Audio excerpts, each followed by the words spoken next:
Chapter 8, September 15th. I remember Mom telling me how the angels continued helping ordinaries, creating miracles, spreading hope. They each had a few children, who had a few children, who had a few children, but in the fourth generation, one of the descendants betrayed the angels and helped Cato-Philius to find them. Cato used the black dagger to kill the angels one at a time. Baldur was first. Samuel was next.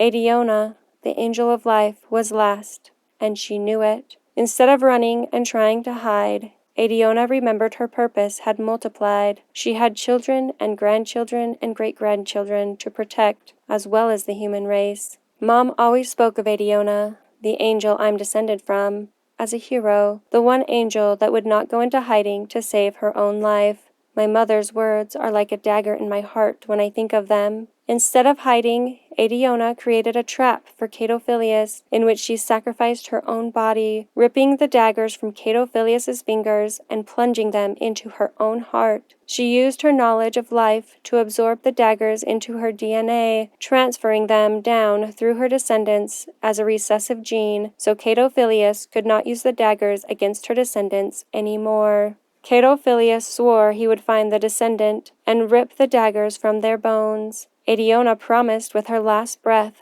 that the death of that descendant would be Cato-Philius's undoing. Not the best bedtime story for a 7-year-old, but Mom wanted me to know my heritage, know the courage of my ancestors, and know that there would be a future where we would have to fight Cato-Philius again. I don't know who the descendant will be that will bring about the end of the eternal war, but I hope it's someone who is far braver than me.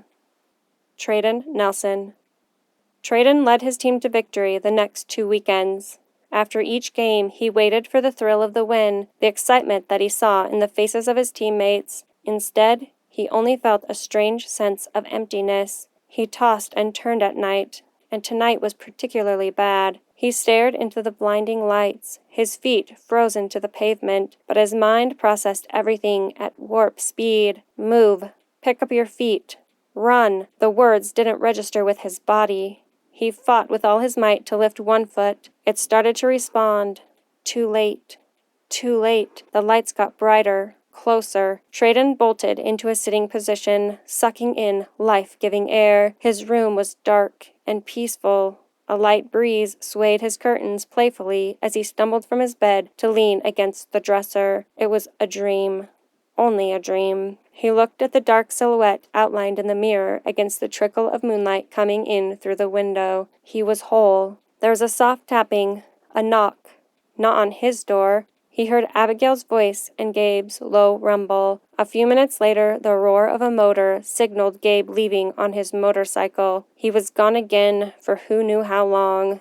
Treadon flopped on his back and tried to fall asleep, but the nightmare was there behind his eyes, the headlights appearing, bearing down on him. He lay still, staring at the ceiling, his breath coming in short gasps, unable to get out from under the weight of the fear that seemed to be crushing him. He could do better. He should be better. Sees so much, but chooses to see nothing. The ceiling was shadowed, hardly visible, but her eyes seemed to look down on him, accusing him. Could he do more if he stopped pushing back? If he tried to understand the language that was always being spoken, but only he could hear? Fine. He spoke to the ceiling, but somehow he felt approval in the deep brown eyes, felt comforted. I'll try.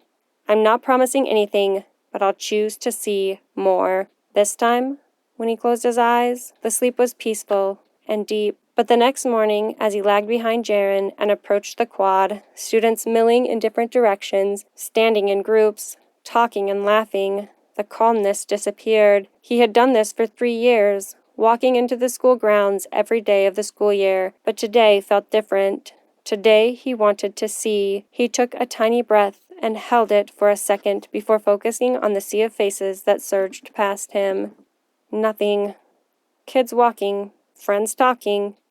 He let out his breath in relief. He didn't know what he was expecting. Tortured, haunted souls that were crumbling without his touch? No, the world continued to spin without his interference, and he was glad.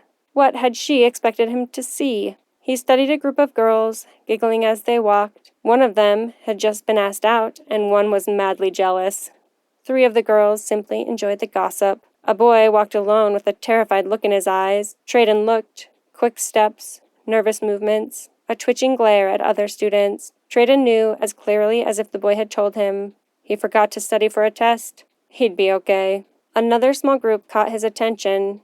He could pick out the leader, the one at the front that the other boys used as a shield against the oncoming traffic. He could tell that there were 2 boys who felt confident in their place. The last boy struggled to keep step, and the other seemed to stay slightly apart from him. There were other faces that looked worried, stressed, tired of the rat race, but none of them looked desperate or in need of some kind of self-appointed hero. He felt ridiculous. He let his head drop and laughed at himself. What had he expected? The first bell rang, and he turned toward the east building, his homeroom class. He didn't realize he was still reading people when he felt a pull, a question. Just before he stepped into his classroom, he saw a girl wearing a purple sweater, jeans, tennis shoes. There was a hole in the elbow of her sweater that she kept hidden by holding her arm close to her body. She was embarrassed that her shoes were hand-me-downs, but it was her face, desperate, lonely. He knew what she was looking for.